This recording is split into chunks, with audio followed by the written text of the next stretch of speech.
The Idiot Savant, it basically comes into the story of the play, and he basically mocks and makes fun of how we think. And as far as a classic narrative, it's very difficult to say because Richard doesn't really work in that way. When Willem said he'd like to do a play with me, I thought, what can we do? And one of the things I thought about was The Idiot Savant. I thought, maybe if I rewrite it and try to make it work. Well, I rewrote it about 12 times. And finally I had a version I was happy with.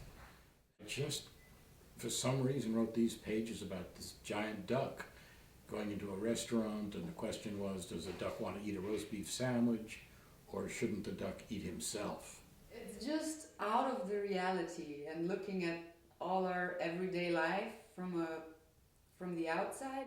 It's about the representation of a reality, any reality that we call reality, which in fact is not a reality.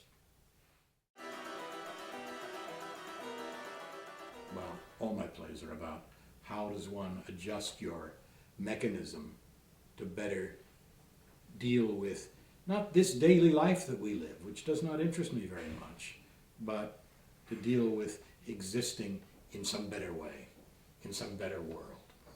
Richard's very entertaining. He's very bright. He can be very intellectual, but he can also be very silly. I mean, that's one of the things that I love about his theater. It's very pure theater. It's as if entering his mind, and you just have to follow the directions, which are extremely specific, a lot of concentration needed, and he constantly changes and changes. And it's like as if he's editing a film or painting a painting. I function sort of as a composer of found noises and bits of music. And that's just as important a part of the composition as the lights, dare I say it, the actors, the set. They're all elements, almost as if you were making, 12-tone music where every note is equal. In Richard's theater, the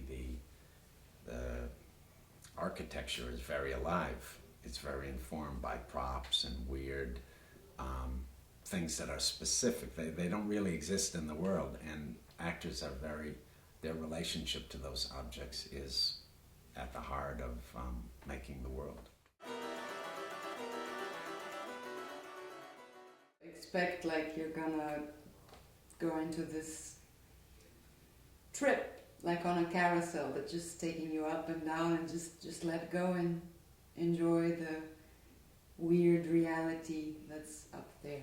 What the audience will take away, I can never predict, because I make these things to feed myself, to give me some kind of kick, some kind of clarity that I don't experience in normal life. And then, all these years, 40 years, I can only offer this to the public and say, hey, is there anybody else out there who needs a little bit of what I need? And hope that they do.